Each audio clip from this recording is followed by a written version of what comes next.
नमस्कार, आप देख रहे हैं न्यूज 18। मैं हूं आपके साथ मेनका चौधरी। पहली खबर प्रतापगढ़ से, जहां पर एआईएमआईएम के राष्ट्रीय अध्यक्ष असदुद्दीन ओवैसी ने जनसभा को संबोधित किया।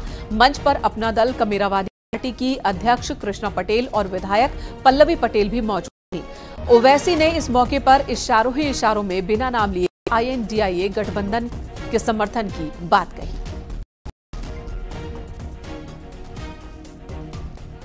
चुनाव के बाद नरेंद्र मोदी से हटकर किसी और को प्रधानमंत्री बनने का मौका मिलेगा बीजेपी की पार्टी को छोड़कर, तो मैं जिम्मेदारी से कह रहा हूं कि हम उसकी तारीफ करेंगे।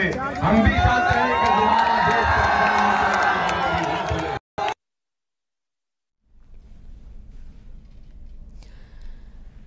इंडिया गठबंधन की सभाओं में हो रहे हंगामे और भगदड़ को लेकर एसपी अध्यक्ष अखिलेश यादव ने आजमगढ़ में प्रतिक्रिया दी।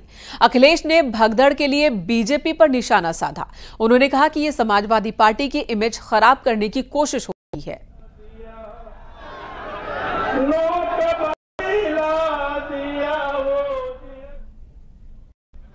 मुझे ये लग रहा है कि जब से इन्हें 5 चरणों में ये हारे हैं और छठे 60 में सफाया होगा, तो समाजवादी पार्टी की इमेज खराब करने के लिए ये बीजेपी अपने कार्यकर्ताओं को तो नहीं भेज रही है खराब करने के लिए।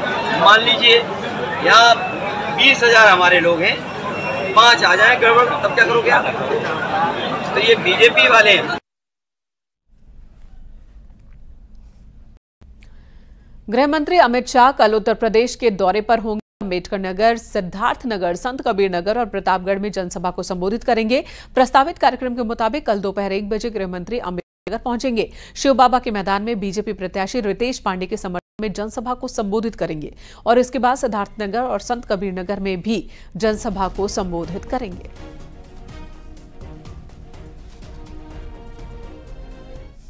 कल देश के बहुत ही यशस्वी, जनप्रिय, लोकप्रिय माननीय गृह एवं सहकारिता मंत्री आदरणीय अमित शाह जी इस अंबेडकर नगर की पावन पुण्य धरा पर पधार रहे हैं। एक विशाल जनसभा को संबोधित करेंगे। माननीय मोदी जी ने देश में 400 से अधिक सीट जीतने का जो लक्ष्य रखा है, उत्तर प्रदेश भारतीय जनता पार्टी का प्रदेश नेतृत्व उस लक्ष्य को पूरा करने के लिए 80 की 80 सीट जीतने के लिए रातों दिन परिश्रम और प्रयास कर रहा है। इधर समाजवादी पार्टी के राष्ट्रीय महासचिव रामगोपाल यादव ने कहा कि किसी ने राम मंदिर का प्रस्ताव नहीं ठुकराया था। अखिलेश यादव ने चिट्ठी लिखकर परिवार समेत आने को कहा था। ये किसी ने निमंत्रण नहीं ठुकराया। अखिलेश ने चिट्ठी लिखी थी और धन्यवाद दिया था और शुभकामना की थी और कहा मैं शीघ्र ही परिवार सहित आऊंगा। ये पता कर लीजिए, मेरे पास तो रखा हुआ रिकॉर्ड है।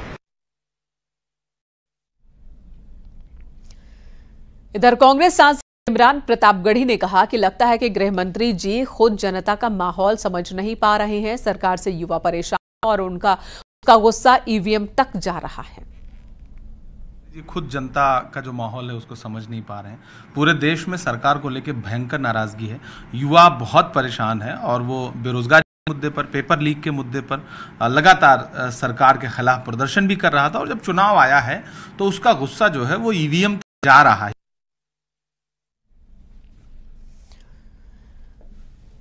इधर गृह मंत्री अमित शाह के इंटरव्यू कांग्रेस नेता संदीप दीक्षित ने कहा कि हमने जानबूझकर पीएम कैंडिडेट घोषित नहीं किया, क्योंकि हम सांसद चुनते हैं, फिर वो पीएम चुनते हैं। इससे अगर कोई और दल नहीं मानता तो इसमें हम कुछ नहीं कर सकते। गठबंधन के नेतृत्व को लें, और हमने जानकर प्रधानमंत्री घोषित नहीं किया, क्योंकि ये कांग्रेस कभी भी प्रधानमंत्री घोषित नहीं करती। हमने 2014 में भी नहीं किया, हमने 2009 में भी नहीं किया, हमने 2004 में भी नहीं किया, पहले भी नहीं किया, क्योंकि जहां भी संसदीय लोकतंत्र होता है वहां प्रथा यह होती है कि हम लोग सांसद चुनते हैं और सांसद जो है प्रधानमंत्री चुनता है। अगर इनको लोकतंत्र की या संसदीय लोकतंत्र की समझ नहीं है तो ये उंगली किसी और पे नहीं खड़ी कर सकते।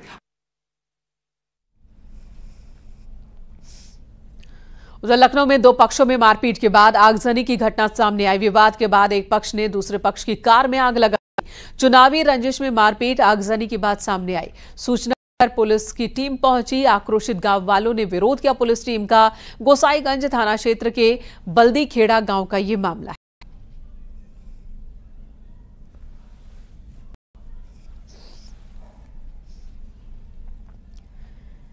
इधर अमेठी में नाबालिग से गैंगरेप की सनसनीखेज वारदात सामने आई। 2 भाइयों पर गैंगरेप का आरोप लगा है। शिकायत करने पर जान मारने की धमकी देने का भी आरोप लगा। दुष्कर्म की घटना को अंजाम देने के बाद आरोपी फरार हो गए। शिकायत मिलने के बाद पुलिस ने आरोपियों को हिरासत में लिया। ये घटना मोहनगंज थाना क्षेत्र की है।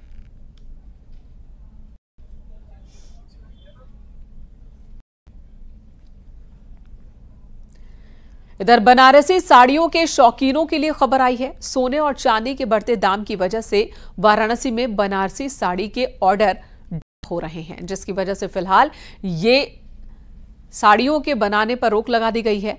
थोक बाजारों में सोने चांदी की परत से बनने वाली साड़ियों पर 1.5 से 2 लाख की लागत आती है। बाजारों में ये साड़ियां 2 लाख के ऊपर बिकती हैं, लेकिन सोने के दामों में बढ़ोतरी की वजह से अब इसका असर देखने को मिल रहा है। बनारसी साड़ियों की बिक्री में गिरावट दर्ज की गई है। अप्रैल से ही गिरावट दर्ज की जा रही है। अब दामों में बढ़ोतरी के कारण इसका असर दिखना शुरू हो चुका है।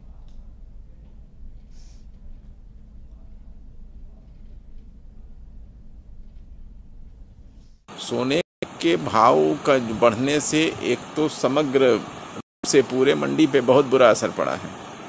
बहुत सारी चीज़ों को उससे असर पड़ता है, उसके दाम के कम ज़्यादा होने से।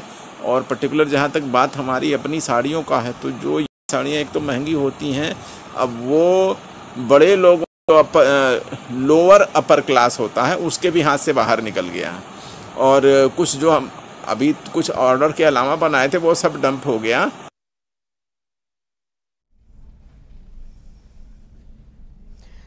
पुणे कार एक्सीडेंट केस में नाबालिग आरोपी के पिता को 5 दिन की पुलिस कस्टडी मिली है। सरकारी वकील ने आरोपी के 7 दिन की कस्टडी की मांग की थी।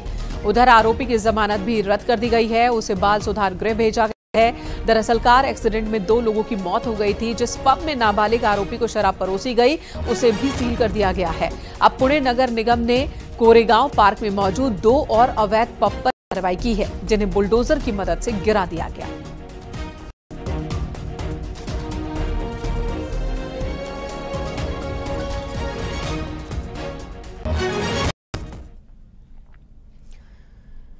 इधर यूट्यूबर एल्विश यादव के खिलाफ नोएडा पुलिस की चार्जशीट तैयार हो गई है। एल्विश ने सांपों के साथ वीडियो शूट की बात कबूल कर ली है। सांपों और छिपकली का इस्तेमाल केवल शूट के लिए किया, ये बात एल्विश ने कही है। पार्टी का खर्च कभी मैं या कभी मेरे दोस्त करते थे, ये बात एल्विश ने कही है, जिसका जिक्र चार्जशीट में है। तो इससे पहले एल्विश पर आरोप लगे थे। एल्विश छिपकली और सांपों के साथ न सिर्फ फोटो शूट करवाता है, बल्कि सांपों के जहर का इस्तेमाल भी करता है और सप्लाई का भी काम करता है। लेकिन एल्विश यादव ने कहा कि वो सांप के जहर का ना तो सप्लाई करता है और ना ही इस्तेमाल करता है, बल्कि सांप के साथ उसने फोटो शूट करवाया था और पर्सनल फोटो शूट करवाता था। पार्टी का खर्च कभी वो और कभी उसके दोस्त दिया था।